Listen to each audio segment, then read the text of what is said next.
L'Olympique de Marseille remporte l'Olympico en clôture du 20e chapitre de Ligue 1. C'était bien sûr ce dimanche, première manquée donc pour Paulo Fonseca sur le banc de l'Olympique lyonnais. Tout l'inverse pour Habib Bey, vainqueur in extremis avec Rennes pour ses débuts en Ligue 1. La gueule de bois pour Manchester City, éclaboussé à l'Émirate par Arsenal des grands soirs. En Espagne, la Liga est bien relancée après la défaite surprise du Real de Madrid. Statu quo en Serie A et en Bundesliga, nous débriefons avec les spécialistes le week-end dans les majeurs. Dans la deuxième partie, nous analysons le tirage des barrages de la Ligue européenne des champions de football effectué vendredi à Niort en Suisse. Battu ce week-end, City et le Real tenteront bien sûr d'offrir au monde la plus belle affiche de ces barrages. Les auditeurs auront également la parole pour participer à ce débat. Bonjour, merci de nous choisir pour justement vous informer. C'est l'heure du foot européen sur votre radio. Bienvenue à tous. Plateau Foot Europe numéro 916. Théo Ajavon assure la mise en onde. La vidéo, c'est l'affaire de Elom Adovon. Ici en studio, les spécialistes l'émir de PFE, Franck Nouniama, bien au rendez-vous. Franck, bonjour. Bonjour Latif, bonjour à toutes et à tous, très heureux d'être là. Très heureux également de vous avoir, Franck Nouniama, Nayo Elom, bonjour. Bonjour Latif, salut Franck, salut Léla, salut à tous ceux qui nous reçoivent. Le micro a bégayé, hein? Ouais. C'est bon maintenant? C'est bon? Voilà. Ouais, donc salut à tous ceux qui nous reçoivent, salut Léla, salut Franck. Je n'oublie pas un certain L'Homme à devant. Voilà. Ce chapeau, c'est un nouveau encore, hein, apparemment. Oh, oui, bon, ça faisait partie. Vous avez une collection? Oui, bon, pas en tant que tel, mais bon. On dirait Sergio Santibanez. Ah oui, ça nous rappelle, c'est un feuilleton, je crois. Hein. Dona Beja. Dona Beja, c'est ça? Dona Beja. Voilà. Jolie chemise également. Ah, merci beaucoup. En vert. Voilà. Ça nous rappelle un parti politique. Hein. Voilà. Vert blanc. Oui, voilà. Delanova Ticoun, bonjour. Bonjour Latif, bonjour à Elam, bonjour à Franck, bonjour également à toutes les auditrices, bonjour à tous les auditeurs. Je suis justement Latif Yorouma. On va bien sûr partir d'abord dans cette première aventure. On va faire les majeurs en commençant bien sûr par le Royaume. Oui, Théo, c'est bien cela, on part en première ligue. Oui, la première ligue, c'est bien sûr l'Angleterre. Hein. Oui, l'Angleterre, la première ligue qui a en tout cas disputé, qui a égrené son 24e chapitre ce week-end avec beaucoup de scores, en tout cas beaucoup de matchs explosifs. D'abord, on va parler de cette victoire d'Arsenal face à City qui était en déplacement du côté de l'Emirates Stadium. Il semble qu'il n'a pas eu match. Hein? Oui, il n'y a pas eu match. City a tout simplement été immolé par Arsenal 5-1 et donc voilà, à l'arrivée, c'est ça a encore enfoncé les Citizens, on a envie de dire. Arsenal qui a eu plus de domination dans cette rencontre, même si à l'arrivée la possession était pour City. Et donc, comme d'habitude. Liverpool également n'a pas dérogé à la règle. Ils l'ont emporté face à Bournemouth. C'était une rencontre qui s'annonçait difficile.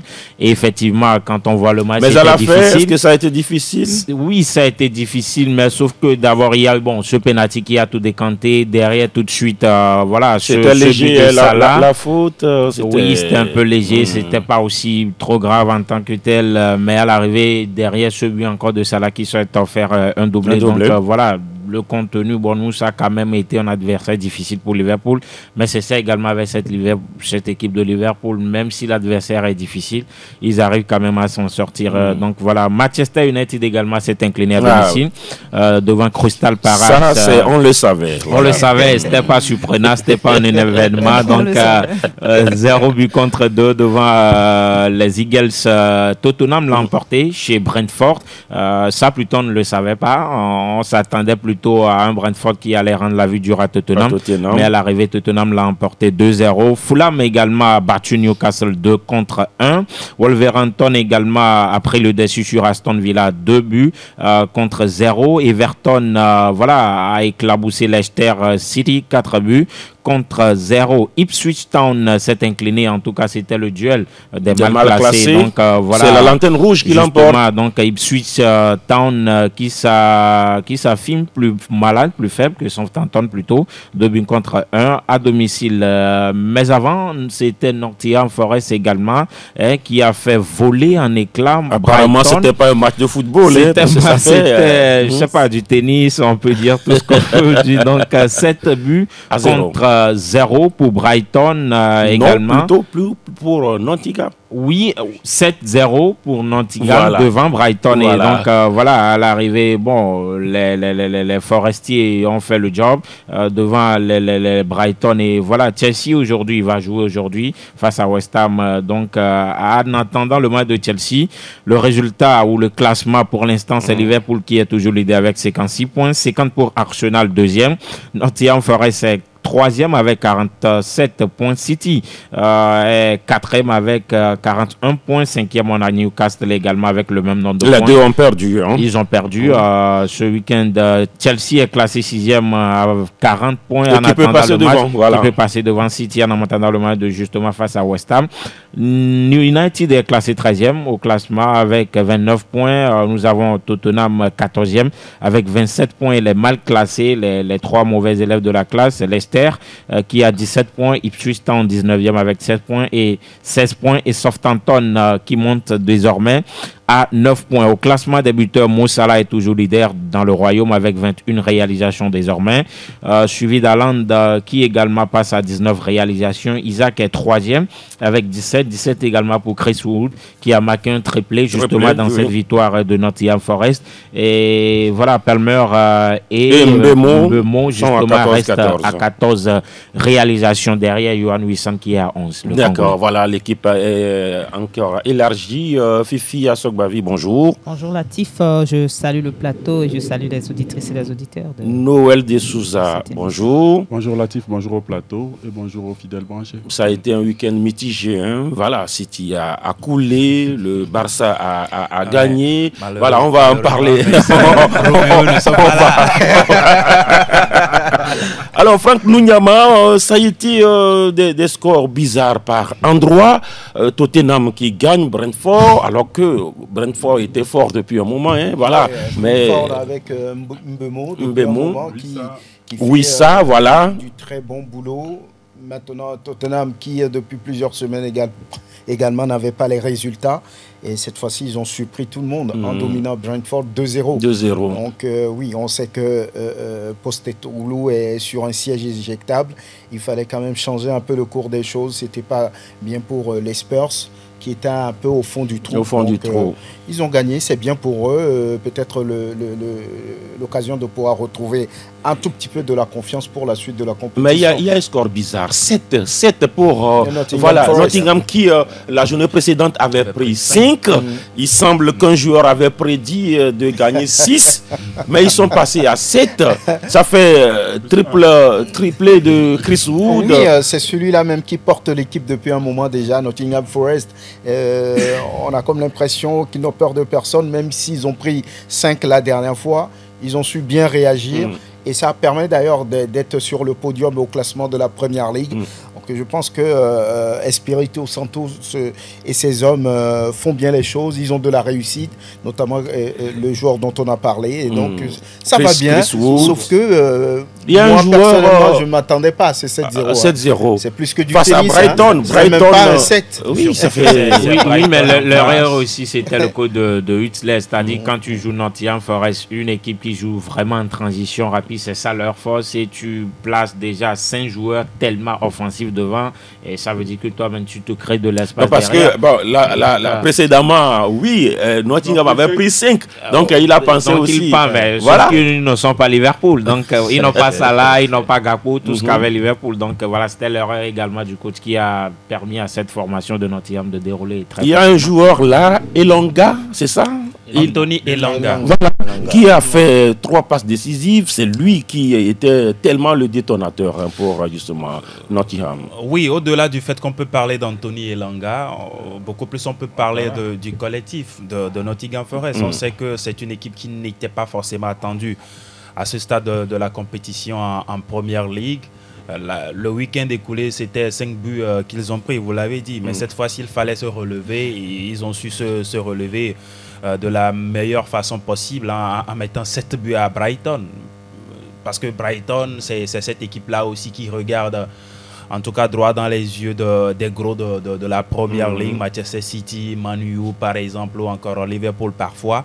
Mais sur cette rencontre-là, je crois que oui, Anthony Elanga a quand même mis de sa patte sur cette rencontre-là, délivrant trois passes décisives. L'ancien de Manchester United, aujourd'hui, qui s'éclate du côté de Nottingham. Félicitations quand même à Nuno Espirito Santo, qui fait quand même du bon boulot avec les Forestiers. Qu'est-ce qui s'est passé hier à Londres? Il y a eu l'affiche Arsenal-Manchester City. Apparemment, il n'y a pas eu match, à ce il n'y a pas eu match. On le sait avec Manchester City depuis un moment. C'est véritablement compliqué. C'est des matchs difficiles. On ne comprend exactement plus ce qui se passe à ce niveau-là. On l'avait déjà vu face au Paris Saint-Germain. Mais entre-temps, Manchester City est revenu, je crois, à gagner un match, oui. De championnat. Et puis après, ils ont enchaîné aussi en Ligue des Champions. Ils ont enchaîné en Ligue des Champions. Ils se sont qualifiés pour les barrages. Pour jouer le Real. Ils se sont qualifiés pour jouer le Real. Face au Real de Madrid. Mais là, face à Arsenal, on ne s'attendait véritablement pas à ce score-là. Parce qu'on se disait, c'est vrai, Manchester City a des problèmes et n'arrive pas à enchaîner des matchs. Et cette saison, c'est véritablement compliqué avec beaucoup de défaites.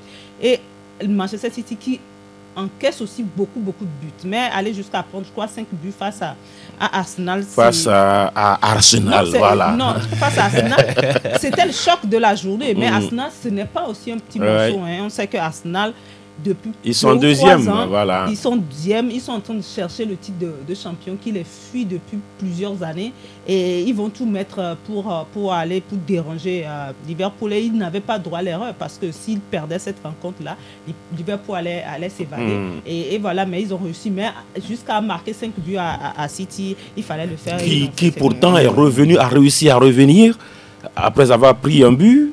City est revenu. Avant de couler. City est revenu, sauf que dans cette rencontre, Arteta connaissait bien son professeur. Il sait que la force de Man City, c'est de ressortir la balle. Et vous allez voir que les buts d'Arsenal, la plupart de ces buts-là, ce sont en dehors du dernier but de Nwaneri.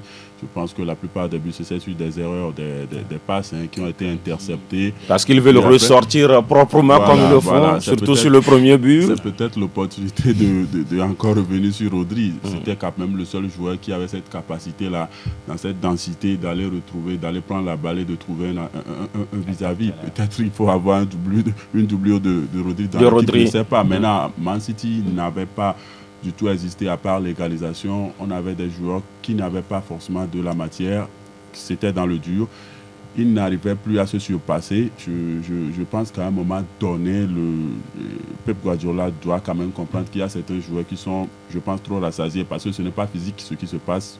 On pense que c'est du mental. Quand on voit un Kyle Walker faire des vitesses avec le Milan, c'est désormais, on se dit que c'est beaucoup plus psychologique ce qui se passe avec City. Maintenant, aujourd'hui, bon, on va revenir sur les barrages, mais ils ont l'opportunité d'essayer de s'accrocher à cette 4e place-là et être en Ligue des Champions la saison prochaine. Sinon, ça va être beaucoup plus difficile. Quand vous prenez 5 buts, c'est pas facile.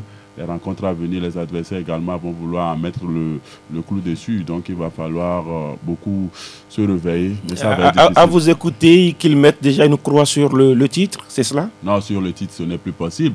Sur le titre, ce n'est plus possible. Moi, aujourd'hui, je pense que Liverpool a plus de 75% quand il s'agit d'Arsenal. Certes, ils ont gagné hier, mais ils vont encore faire du Arsenal. Il y aura des rencontres où il ne fallait pas perdre, qu'ils vont perdre, où il ne faut pas faire des nuls, qu'ils vont faire. Je pense qu'hier, la clé, c'était Arteta qui connaissait mieux Guardiola. Guardiola, quand vous le laissez sortir la balle, il vous fait mal. Donc, vous allez voir, ils sont toujours là, le pressing gros et tout ça, ils n'arrivaient pas à se retrouver. Et je pense que... Et quand vous voyez les deux visages, à un moment donné, arrêt sur image, le professeur dépité face à son élève. Oui, comme Noël le dit, Arteta connaît très bien son maître. Mais le problème de City, ce n'est pas forcément parce que Arteta connaît son maître. Le problème, il est là depuis un moment. Et sur ce match, moi, je m'attendais à une victoire d'Arsenal. Lorsque vous regardez la phase aller, Manchester City a réussi à accrocher le nul dans le temps additionnel. Il y avait 2-1 pour Arsenal et puis en 90e, minute, 18e minute, ils ont réussi à égaliser. Donc, sur ce match-là, on savait que Arsenal avait quand même la chance de pouvoir faire quelque chose sur son pressing très haut. Vous allez voir la perte de balle. Ils ont égalisé tout de suite Partey a frappé. Ah oui, Partey qui a marqué aussi. Après Nwaneri, Avert et tous les autres ont fait le travail. Donc ça n'a pas existé du côté de City sur ce match-là. Surtout en défense où il y avait ce pressing très haut. Vous allez voir l'action ratée, le but même raté, tout fait raté par Kai Avert. C'était un ballon pris dans les pieds d'un défenseur. Mais donc, il a curieusement vendangé cette occasion et après, heureusement, il a pu marquer. Donc, après, le problème, de City, moi, ce qui est un peu bête, c'est qu'à un moment donné, il ne faut pas être toujours dans le déni. Il va falloir que City se rende compte d'aujourd'hui de ce qui se passe. Il ne faut pas forcément, vous savez que vous n'êtes plus bon. Vos joueurs ne sont plus en confiance. Psychologiquement, Noël vient de le dire, c'est plus à point. Donc, il ne faut pas toujours... C'est seulement psychologiquement. Est-ce que moi j'ai l'impression qu'ils ont un problème d'effectif aussi?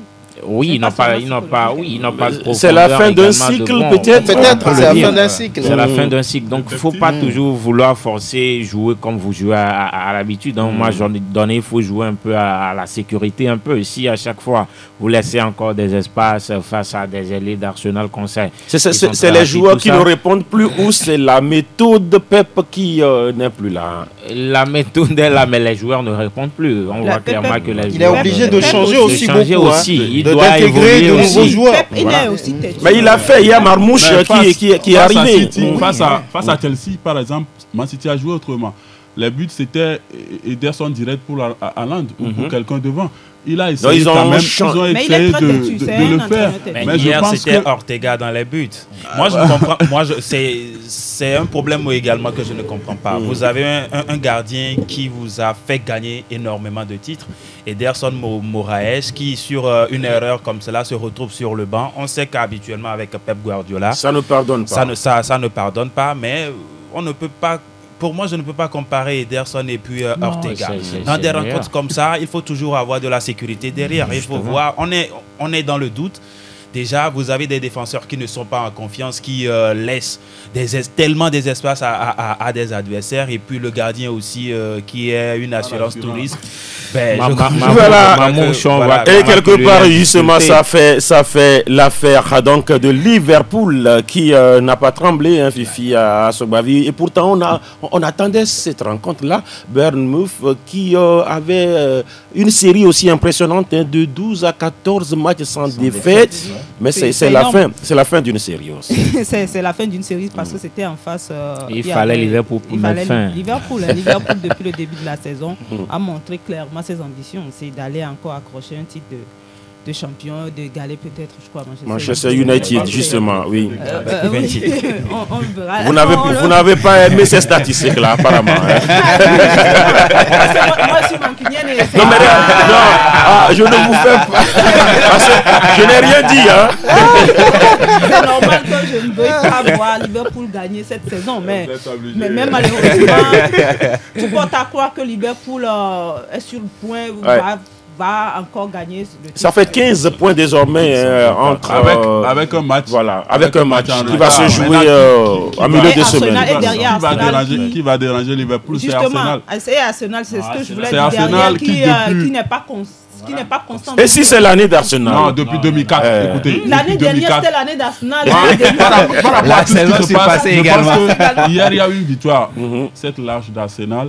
Mais je pense que c'est regrettable pour Arsenal qui n'arrive pas à profiter de cette faiblesse-là de Man City pour être devant, parce que ça fait quand même 21 ans, de 2004 à 2025, 21 ans. Ils n'ont plus touché ce trophée-là. Imaginez un bébé qui est supporter d'Arsenal. Il a 21 ans, il n'a jamais vu. Donc le problème, ce n'est pas Wenger alors? Non, le problème c'est un peu Wenger parce que il est parti depuis des années. C'est lui qui n'a pas su gérer sa succession en fait. Il a été sur le banc à un bon moment donné. Je pense qu'à un moment, tout comme Sir Alex Ferguson, il pouvait se retirer. prendre notre poste dans la direction et essayer de faire avec les autres qui viendront voir. Maintenant, est-ce que c'est vrai? Moi, je pense beaucoup plus que c'est un problème de direction. De la direction, ce n'est pas un problème d'entraîneur. C'est la politique. C'est la politique. C'est quoi la politique? C'est devenu plus que l'autoritaire. Avec Wenger, on n'a pas un club pour être deuxième, troisième. Mais c'est une entreprise quand même. C'est d'aller chercher le titre. Arsenal, c'est une entreprise. Arsenal, c'est une entreprise. Ils n'ont jamais eu de problème de finances. Ils n'ont jamais eu de problème de finances. Avant, on se disait que oui, c'est beaucoup plus une académie qui forme des joueurs. Avant, on les revend pour pouvoir renflouer les caisses. Même actuellement, ils ne revendent plus. Actuellement, ils ne revendent plus. Malheureusement, ils n'arrivent plus à gagner des trophées. Oui. On aura fait le tour justement de cette première ligue avec également un classement des buteurs très serré. Vous le disiez tantôt. Pas parlé de Manchester United. United. Mais ils ont perdu. Ils ont perdu. Arsenal aussi a perdu. C'est devenu une habitude maintenant. United n'étonne plus. Amad Diallo n'a pas marqué. Il a joué pourtant. C'est Amad seul qui essaie à un moment donné de jouer au pompier. Mais il est trop jeune pour jouer ce rôle-là. Maintenant, derrière, moi je le dis toujours, c'est pas celui qui a conseillé Amorim d'arriver en pleine saison. Alors qu'il personnel de la Même moi, je crois que ça doit être pour lui une année sabbatique. Il ne doit pas. C'est sans pression. On espère qu'on va pas le virer. On espère qu'on va lui laisser le temps. Non, on ne peut pas le virer. Il arrive en pleine saison. Il n'a pas ses joueurs à lui. Ils peuvent le virer. Le football n'a pas de mémoire. En tout cas, on va noter que Rashford aussi est parti du côté de West Ham. Rashford est parti à Aston Villa. Amorim lui-même, il avait voulu venir en fin de saison, mais on lui a forcé. On a voulu que c'était l'occasion. S'il ne précipitait pas le but, ça allait passer. Donc je ne pense pas qu'on peut le virer aujourd'hui parce qu'il n'a pas de résultat. D'accord, on va aussi noter. Sampaoli a été viré.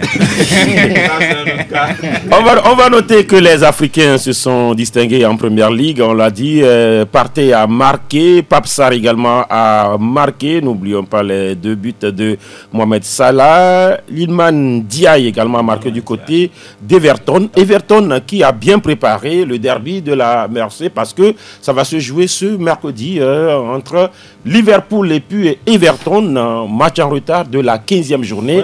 Occasion pour les Reds de creuser un peu plus l'écart en tête du classement. On aura parlé de la Première Ligue. On va maintenant en Espagne pour évoquer la Liga. Aquí está la Liga Española. Ça a été compliqué pour le géant d'Europe, pour le champion en titre d'Espagne. C'est bien sûr le Real de Madrid, battu en Catalogne. C'est une solidarité. Voilà. Et ils sont les professeurs de la Ligue. Ils ont fui apparemment. Mais qu'est-ce qui s'est passé de la norme? Ancelotti a chance qu'ils ne soient pas arrivés. Parce que là, le Real qui perd, et puis voilà, ça fait 2 Madrid dans l'infirmerie. Vicente et puis Romeo Milito. La défaite a fait beaucoup de dégâts. Ils ont rejoint que ce soit en Espagne ou au Togo. Donc, c'était une rencontre très compliquée pour le Real. Le score vraiment ne reflète pas forcément la physionomie justement de la rencontre. La physionomie de la rencontre. On a vu un Real dominateur, Kylian Mbappé qui a même touché le poteau. Malheureusement, il n'y a pas eu de l'efficacité. Comme on observe souvent du côté du Real Madrid, et à l'arrivée, c'est ce coup de massue-là, un but pratiquement dans les derniers instants de la rencontre pour mettre... 85e minute. Il y avait encore du temps pour égaliser. Oui, il y avait du temps pour égaliser, mais dans des circonstances...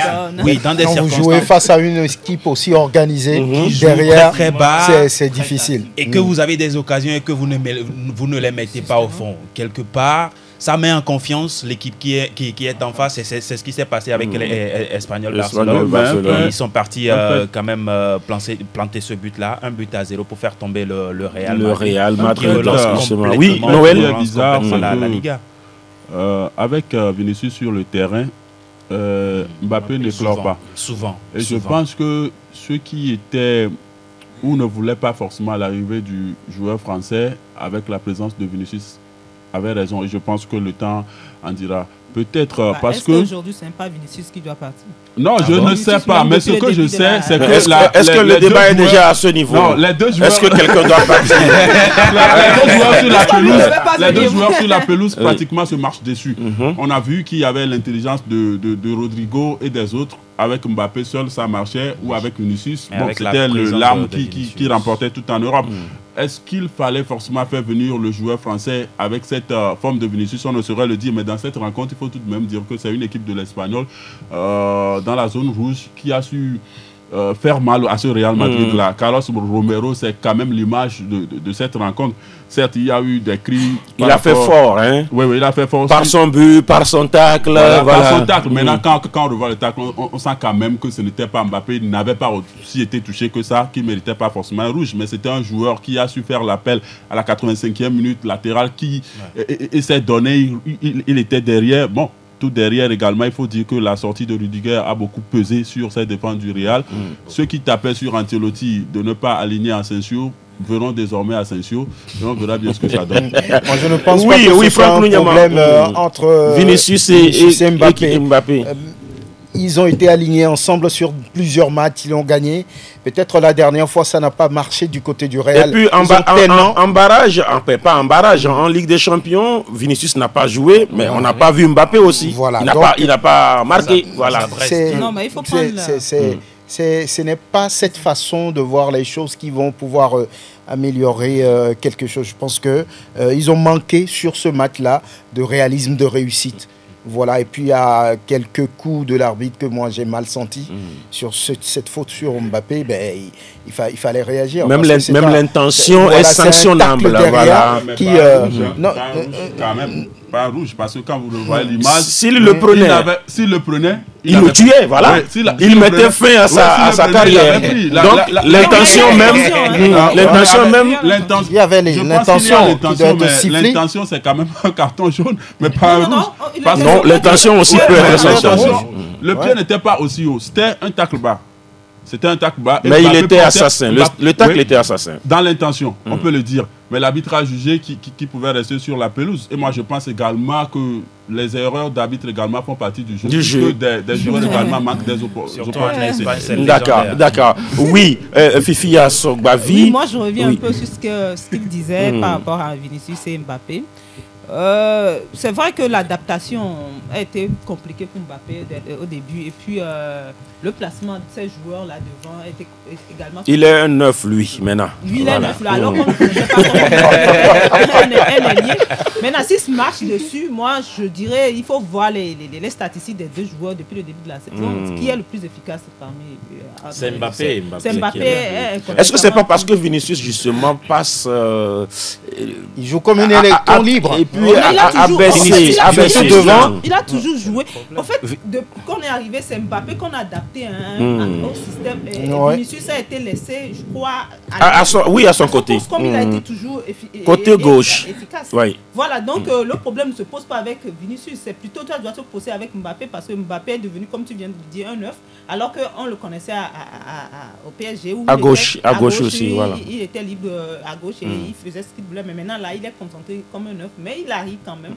Moi, je prends les deux. Maintenant, pourquoi les deux, ça n'arrive pas véritablement à donner?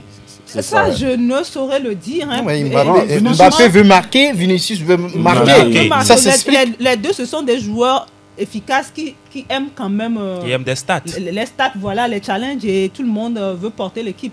Là, ça devient... Et est-ce que ça a été donc un mauvais casting, comme le disait Noël? Non, je n'ai pas dit que c'est un mauvais casting. Non, en fait, si Mbappé venait... Un score devait le faire venir. Si Mbappé venait, donc, ça suppose que Vinicius partait.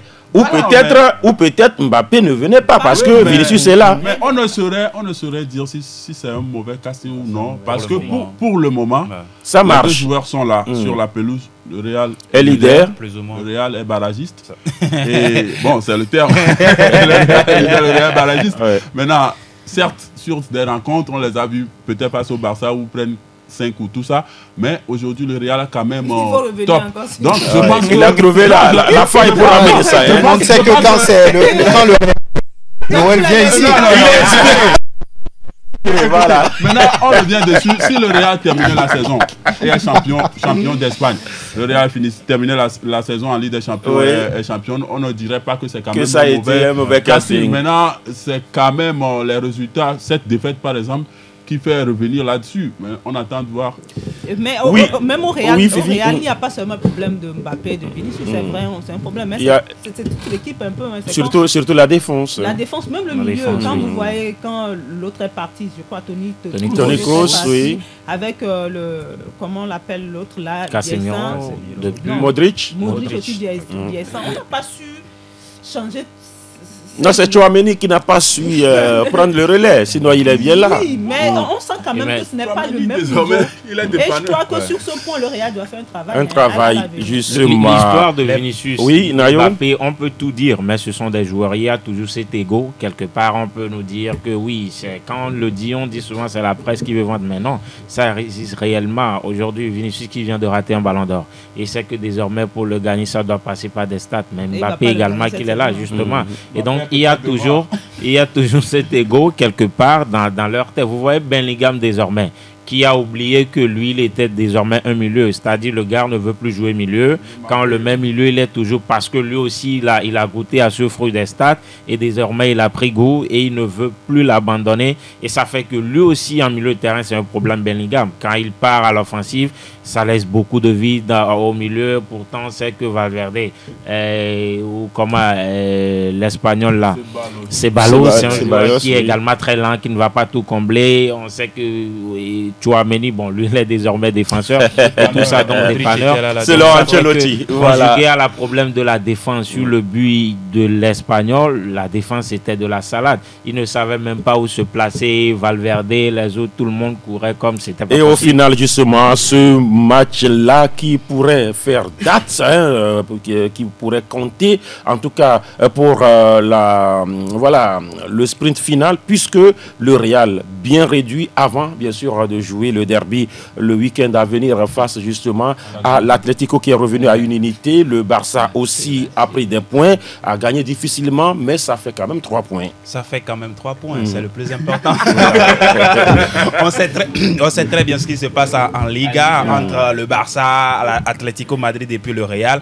Vous perdez des points, l'autre gagne. Ça veut dire que ça donne beaucoup plus de piment à la chose. La veille, le Real avait perdu et puis hier, il fallait tout faire pour le Barça pour pouvoir remporter les 3 points. La première mi-temps, ça a été vraiment insipide du côté catalan, mais le plus important à l'arrivée, c'était ce but-là. Lewandowski qui a marqué. Robert Lewandowski qui a marqué son 18e but de la saison. Rapidement, on va rappeler, pour le Barça. Rappeler que Osasuna a battu la Real Sociedad de buts à 1. Ça, c'est une surprise. C'est une surprise, hein. Ante Boudimir, voilà. Revenu et il a fait un doublé. Voilà. Barça connaît Boudimir. Et voilà, il recolle à Rafinha. Voilà, 12 buts désormais pour le joueur de l'Osasuna Pamplona. Valence aussi qui revient un tout petit peu, qui veut se sauver et qui a gagné 2-1 le Celta Vigo. Barcelone 1 à l'Aves 0, on l'a dit. L'Espagnol a gagné aussi. L'Atlético de Madrid qui gagne 2-0 Mallorca avec un but bien sûr d'Antoine Griezmann. Villarreal éclabousse Valladolid 5 buts à 1. Pape Gay a marqué. Retafe 0, Séville 0, Leganés battu par le Rayo Vallecano 1-0. Et puis il y a eu ce 2-2 palpitant entre le Betis et Bilbao. C'était hier avec un but de Isco. Isco a marqué. Voilà. Et puis on l'a dit. Et puis on a vu également les débuts d'Anthony, l'ancien d'Ajax et puis de Manchester United avec le Real Betis. Voilà. Beaucoup plus libéré. Et donc Lewandowski désormais 18 buts, Mbappé bloqué à 15, Rafinha est à 12 réalisations avec Boundimir 12 également. Et puis voilà, le Barça solide troisième malgré la victoire. On va partir maintenant en Italie. Benvenuto Calcio Italia. De la Nova Tipoun, le premier renseignement, c'est que les 3 premiers n'ont pas gagné chez vous. Les 3 premiers n'ont pas gagné. Voilà. Ils ont fait match nul. Ils ont fait match nul. Je vais prendre par le premier. Je vais parler du Napoli d'abord, qui était sur la pelouse de l'AS Roma pour y défier le club romain. Et à l'arrivée, c'est un but partout. On a vu le Napoli qui a ouvert le score par le biais de Spinazzola, ancien de l'AS Rome, et à l'arrivée, dans les temps additionnels, Angelino. Angelino, l'Espagnol, a permis... Ça fait très mal. Hein? Ça fait très mal. À la 93e minute, Angelino a permis au club romain de pouvoir recoller au score et de partir avec le point du nul. On va parler du derby de la Madonnina entre l'AC Milan et puis là-bas aussi. Là-bas aussi, ça a été un match plaisant. On a vu le Milan, c'est qui faisait la course en tête avant que l'Inter Milan n'égalise dans les temps additionnels, un but partout à l'arrivée. On va parler aussi de ce match nul, un but partout, parce que score identique également entre l'Atalanta Bergame et puis Torino à l'arrivée. L'Atalanta, pour moi, perd toujours du terrain. C'est vrai que devant, l'Inter et puis le Napoli n'ont pas gagné. Il fallait vraiment profiter de ces faux pas là, mais ils n'ont pas pu le faire. La Juventus de Turin, a battu Empoli et 4-1 avec un doublé de Randall. Colo qui a marqué. Plus de buts que de matchs déjà joués avec la... Ça fait 3 buts en 2 matchs seulement. Ça veut tout dire. Ça veut dire quoi, Noël? Ça veut dire tout simplement que l'atmosphère du côté du PSG n'était pas favorable. N'était pas du tout favorable pour le Français. Tu dis? On va pas aller à cette conclusion tout de suite. Non. On a vu des joueurs qui ont démarré tambour battant, mais aujourd'hui... Mais quand même, on retient le tambour battant pour l'instant. Voilà. Que le joueur a la confiance de Thiago Motta, il a la confiance de son... Mais quand vous arrivez et puis vous marquez des buts... Il y a eu beaucoup d'occasions, même au Paris Saint-Germain. C'est quand même un très bon... On va rester en Italie. On va rester en Italie. Voilà. Quand je crois qu'on coupe derrière, je te donne de la confiance, tu n'agis pas de la même façon que je te mets sur la pelouse. Noël, est-ce qu'on est ensemble? Oui, On va continuer avec la victoire de la Fiorentina. 2-1 sur Genoa avec une nouvelle réalisation de Moïse Kean. Et puis le Hellas Vérone qui a battu l'AC Monza. Oui, ça ne va toujours pas pour l'ancien club de Silvio Berlusconi. Lecce également a battu Parme sur le score de 3-1. Et puis Bologne s'est disposé de Como. Oui, Como, 2-0. Alors ce lundi, pour boucler la boucle, Cagliari reçoit. Vous avez souligné votre défaite aussi Venezia. Oui, Venezia également. Ils ont perdu 3-2. Il faut souligner cela.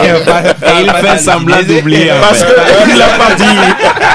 Pas à l'Udinese. Et puis ce lundi, comme je le disais, Cagliari reçoit à domicile la Lazio Rome. Au classement, vous avez le Napoli qui est toujours devant avec 54 points, suivi de l'Inter Milan avec 51 unités. L'Atalanta Bergame est 3e, suivi de la Juventus de Turin. La Juve occupe la 4e place en attendant le match de la Lazio Rome ce soir. Alors, le match qui a été interrompu entre-temps entre la Fiorentina et puis l'Inter Milan sera rejoué. Enfin, ils vont continuer la rencontre. Ils vont poursuivre la rencontre le jeudi. Et je crois qu'on sera là pour refaire le classement le vendredi. En bas du classement, vous avez Parme qui est 18e. 19e Venezia et puis 20e. Là, c'est Monza, les buteurs. Oui, ça n'a pas changé. Retegui est toujours là avec 16 buts. Marcus Thuram, 13 et puis Moïse Kean avec 13 réalisations. Également. Voilà, le derby de Milan. On savait que ça a été toujours une partie qui divise la ville lombarde. Milan, même 9e, ne cède pas quand il s'agit de jouer contre l'Inter. Le derby, c'est toujours d'autres affaires. Ça ne répond pas forcément au classement des deux clubs. Quand on parle de derby, on sait il y a des derbys ici aussi lorsque vous voulez. Donc, on suit votre regard. Et Milan qui avait l'avantage jusqu'à un certain moment avant que l'Inter n'égalise, et ça fait un partout à l'arrivée. Bon, Milan aurait voulu gagner, mais il y avait cette persévérance des Nerazzurri qui leur permet quand même d'égaliser vers la fin pour faire Un partout. Bon, c'est bien de partager. Finalement, c'est un score amical. L'Inter de Milan, ça devient un peu une déception, hein, parce que quand on voit l'effectif de l'Inter, sincèrement, leur match, même en Ligue des Champions, c'est toujours pas à la hauteur de ce qu'on attend de l'Inter. Mais ils sont directement qualifiés. Oui, mais ils sont directement qualifiés. Mais même le Milan est directement qualifié à la surprise générale de tous. Le Milan, vous êtes sûr? Le Milan n'est pas directement qualifié. Oui, en Ligue des Champions. C'est l'Inter. Le Milan est barragiste. Le Milan est bien barragiste et ils joueront contre Feyenoord. Voilà, mais l'Inter en championnat, quand vous avez tout ce qu'ils ont, ils sont deuxièmes. Ils sont deuxièmes. Et ils peuvent prendre la tête jeudi. Naples qui est même première, quand vous voyez Naples aussi, ça ne régale pas. C'est frustrant leur jeu et tout ça. C'est le championnat italien même qui demande ça. D'accord. On aura aussi parlé du championnat italien. On va filer maintenant où on va en Allemagne. Willkommen zum Total Bundesliga. Total Bundesliga. Le Bayern et le Bayern ont gagné, Franck. Il n'y a pas de problème pour ces deux clubs. Le Bayern qui, a souffert un tout petit peu, hein, parce que ça fait 4-3 à l'arrivée. C'est bizarre, contre non? Holstein Kiel. 4-0 et puis à la fin 4-3. Voilà, la défense du Bayern pose problème depuis toujours. Vous allez constater que à chaque match, ils ont pris au moins un but. Ça ne doit pas être comme ça pour un club de la trempe du Bayern de Munich. C'est boulevard Hitler. Ah, mais on verra bien. Donc 4-3 à l'arrivée avec un doublé de Harry Kane. Boulevard Mécano. Et vous l'avez dit aussi, le Bayer Leverkusen aussi a gagné face à Hoffenheim. Illas Begu, 3 buts à 1. Avec Boniface qui est revenu. Qui a marqué. Et qui n'a plus joué depuis octobre, si je me trompe. Ouais. Voilà, donc Francfort qui boucle le podium a été surpris un tout petit peu par Wolfsburg. C'est un partout. Et ce match nul aussi de Leipzig face à l'Union Berlin, 0 partout. Stuttgart a été battu par Mönchengladbach. Un but contre 2. Dortmund a fait du bien à l'extérieur. Ah, oui. Ils ont réussi quand même à gagner face à Heidenheim. C'est un événement. Avec un autre buteur. Gracia a marqué aussi. Donc c'est important pour les jaunes noirs en doute depuis un moment. Après, il y a aussi le départ de Nouri Sahin renvoyé. Donc Saint-Pauli et Augsbourg ont fait un partout. Bochum reste dans l'habitude. Oui. Ils ont perdu face à le club de Vincent.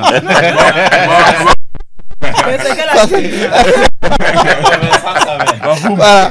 Ils ont perdu face à Fribourg 1-0 et Brême a dominé Mayence 1-0 aussi, et ça fait 23 buts au total. Lorsque vous regardez les buteurs, Harry Kane est à l'aise, il a marqué 2 fois ce week-end, ça fait 19. On est sorti Marmouche de ce classement. Oui. Et donc c'est Chic. C'est Chic qui vient maintenant. Deuxième position, 14 buts. Et Tim Klein-Diels 12. Et Burkhardt aussi est à 12. Et puis Hugo Ekitike qui est à 11 pour boucler le top 5, la meilleure attaque. Ça fait 62 pour le Bayern de Munich. La meilleure défense aussi, c'est le Bayern, mais qui prend beaucoup de buts, 19 buts sur 20 journées. Pratiquement à chaque journée, ils encaissent.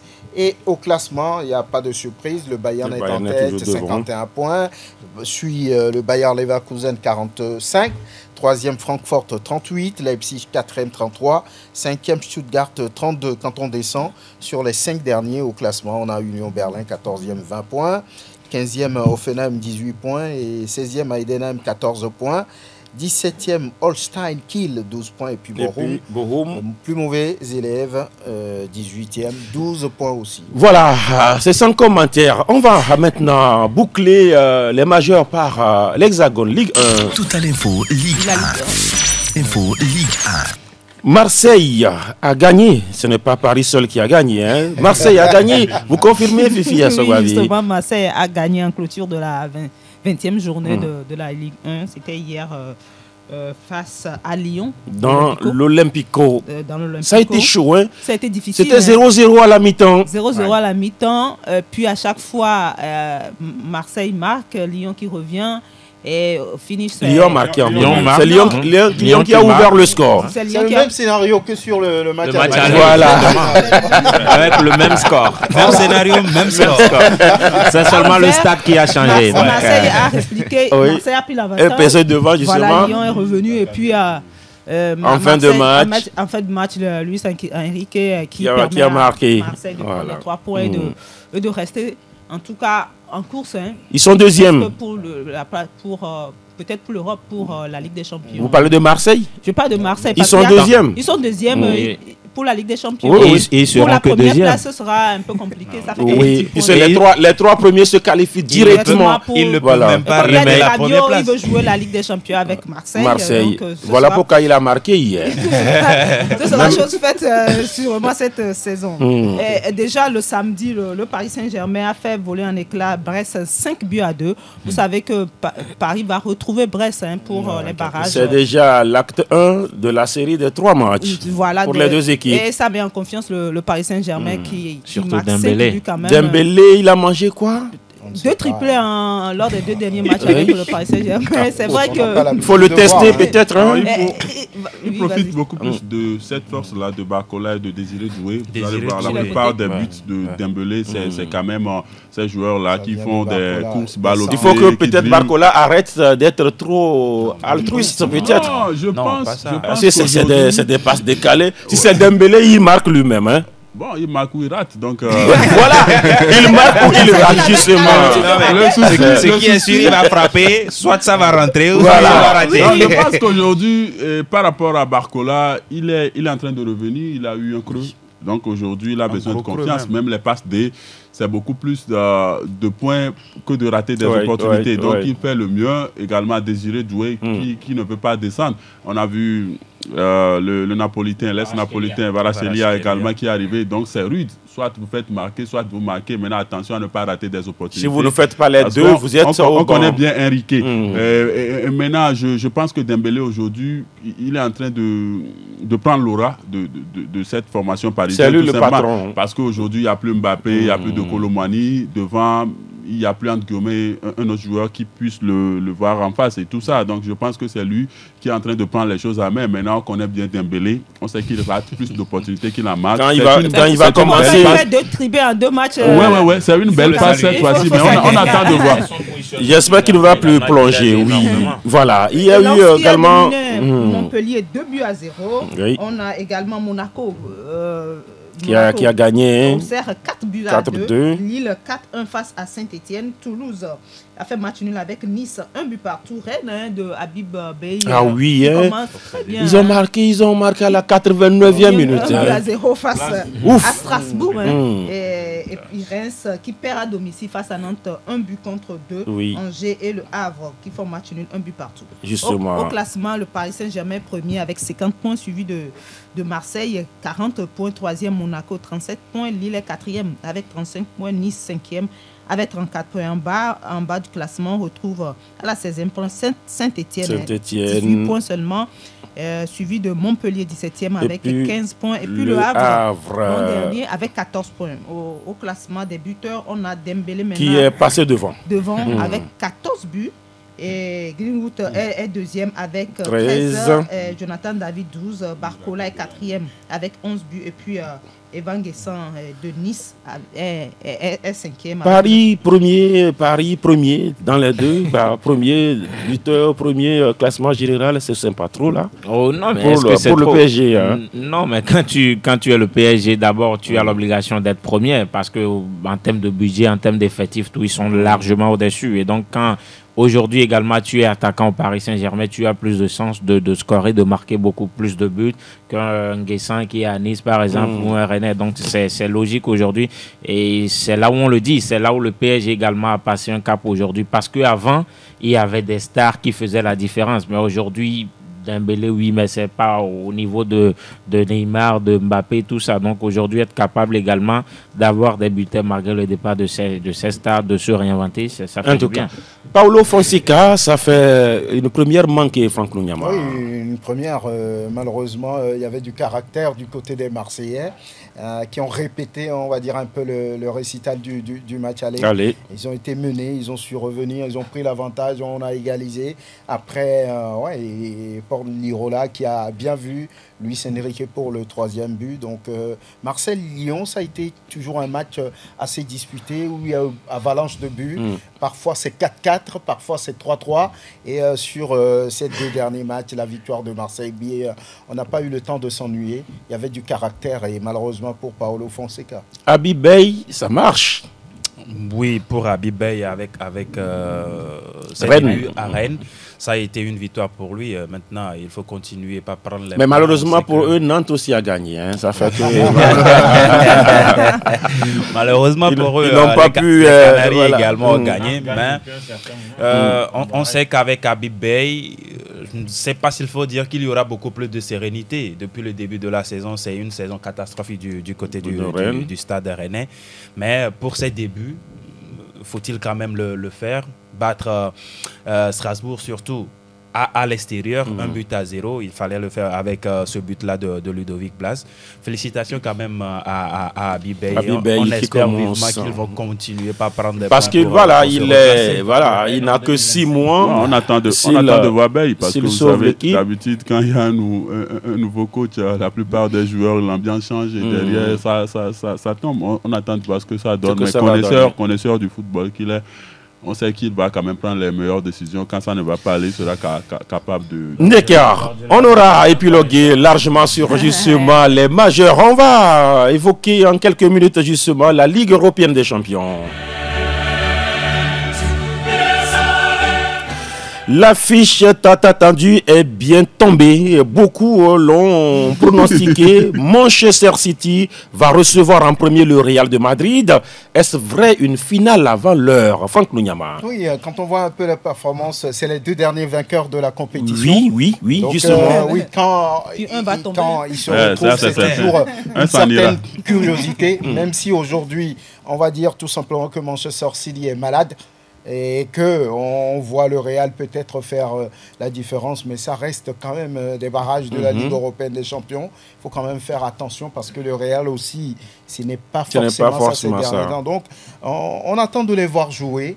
Sinon, on sait que, par rapport à l'envergure des deux clubs, on peut le dire que c'est une finale. Noël, vous êtes content de cette affiche? Oui, je suis content. Qui ne serait pas Vous l'avez voulu, hein? Oui, on l'a voulu. Ce qui est sur un gros ou un grand va tomber. et cette rencontre sera très disputée. Maintenant, je pense que City est malade. Mais City, c'est également... Plus que malade, mais c'est également ce club-là qui est capable de vous sortir un bon match. Parce que ça va se jouer en 2 rencontres. Et à l'aller à City... à l'Etihad, ils sont dans l'obligation de plus se donner parce qu'au retour, il y aura des cris derrière. Peut-être le toit sera fermé à Bernabéu. Maintenant, l'autre bémol pour le Real Madrid également, c'est cette absence-là de Rudiger qui ne sera pas là pour sur la double confrontation. Quand on sait le rôle qu'il joue derrière Haaland, on attend de voir comment est-ce que Ancelotti va essayer de formater les brèches. Alaba est revenu. Est-ce qu'Alaba est déjà prêt pour un tel match? Non, mais Alaba, c'est un expérimenté. C'est trop juste, certes, mais c'est un expérimenté. Mais après tout, on connaît très bien Carlo Ancelotti. Tout dépendra de ses choix. Moi, je me demande si après ces 2 semaines, Alaba ne va pas retourner encore à l'infirmerie parce qu'ils vont encore jouer l'Atlético.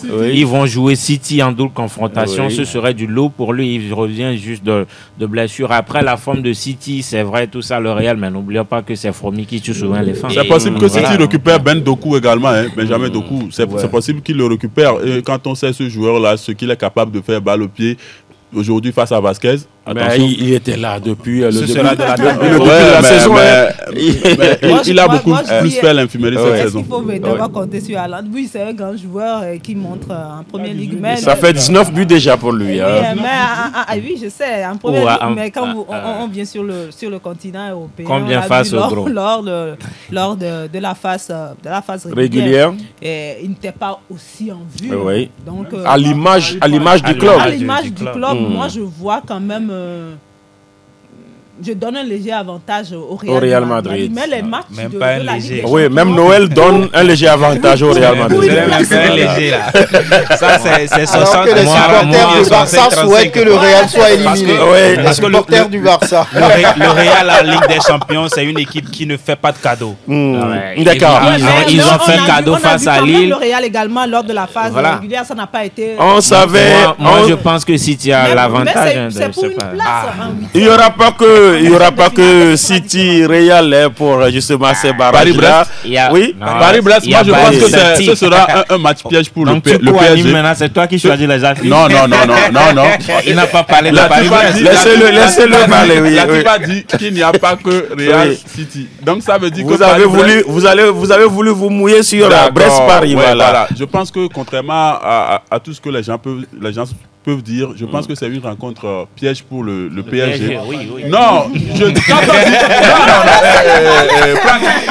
Il n'y aura pas de piège. Quand on dit piège, tu prends ce micro, tu lances ce micro. S'il vous plaît, on va faire sérieux. Quand on dit piège, ça veut dire qu'il y a une grande chance que vous réussissez. Oui, mais il y a un petit piège là-bas. Très attention, parce que le 5-2 l'autre fois, c'est en Ligue 1. À 3-2, oui, en Ligue 1, à 3-2, Brest pouvait revenir. Non, écoutez, suis-moi. Il y avait eu des opportunités. Donc ça voudrait dire que je serai à la place de Rick Roy, je vais couper la transmission. Je parle des deux là, Eli est là.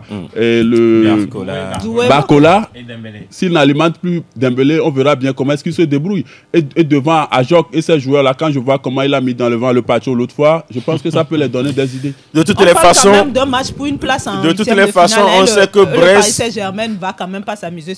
Mais on sait que Brest n'allait pas bien en Ligue 1. Mais psychologiquement, ils sont touchés, ils sont atteints. Ils n'ont jamais réussi. Il y a aussi un intéressant Monaco-Benfica, c'est aussi un match. Ouais. Oui, c'est déjà deux formations qui se sont croisées lors de la phase régulière avec ces histoires de polémiques. Mais sur la forme du moment, je pense que Benfica est déçu parce que Monaco, depuis un certain moment, c'est du Monaco est troisième de Ligue 1. Oui, ils sont troisième de Ligue 1, mais en Ligue des Champions, c'est également une autre histoire. Benfica a pris 5 aussi face au Barça. N'oubliez pas. Oui, Monaco a battu Barça. Hein? Benfica a pris 5 et a marqué 4. Donc ça aussi, il faut... Oui, mais le Monaco, actuellement, depuis la blessure de Zakaria, ça tâtonne. Même s'il est revenu, c'est pas la bonne forme pour l'instant. Et donc devant aussi, il n'a pas un œuf. Ça aussi, c'est un éternel problème. Donc, voilà. Sporting Borussia Dortmund, c'est aussi une belle rencontre. Des équipes qui ne vont plus merveilleusement bien. Dortmund en Bundesliga, voilà, c'est le chaud et le froid du côté du Sporting. Quand Amorim est parti, Gyökeres n'arrive plus à marquer. Donc on attend de voir, au moins sur cette rencontre-là, il n'y aura pas de pression. Le Bayern a tiré bien le Celtic. Oui, Celtic Glasgow, oui, ça va pas normalement sur le papier, ça devrait passer. Maintenant, on est en match de Ligue des Champions. Attention donc. 3-0. Bon, ça c'était en phase régulière. C'est un adversaire, comme l'avait dit Franck pour... Noël, pas Franck n'était pas d'accord pour Paris. C'est un adversaire piège. Hein. Oui. Celtic, actuellement, la forme du Bayern, c'est l'inconstance. Quand le Bayern est capable de perdre face à Feyenoord, face à Aston Villa, et quand vous avez désormais le boulevard Mécano Kim, et donc tout ça, c'est un problème aujourd'hui. L'ambiance dans le stade de Celtic, c'est difficile pour beaucoup d'équipes d'aller s'imposer là-bas. Donc ce serait vraiment difficile pour le Bayern. On a fait le tour. On retient aussi que Bruges recevra Atalanta. On aura à ouvrir le débat pour les auditeurs le vendredi. C'est une promesse. On aura quand même à se rattraper. Mais on va quand même faire un clin d'œil justement à Innocent. Innocent, notre ami le taximan. Innocent, le mancunier. À Ramos, le madrilène. À notre ami Dikeni, voilà, Dikeni qui nous suit également. Merci à Nayo, merci à Noël, merci à Franck, merci à Fifi, merci à Delanov, merci également à Nayo, à Elom, à Devon. Merci également à Théo Javon. On se prend rendez-vous forcément le vendredi. Bye bye.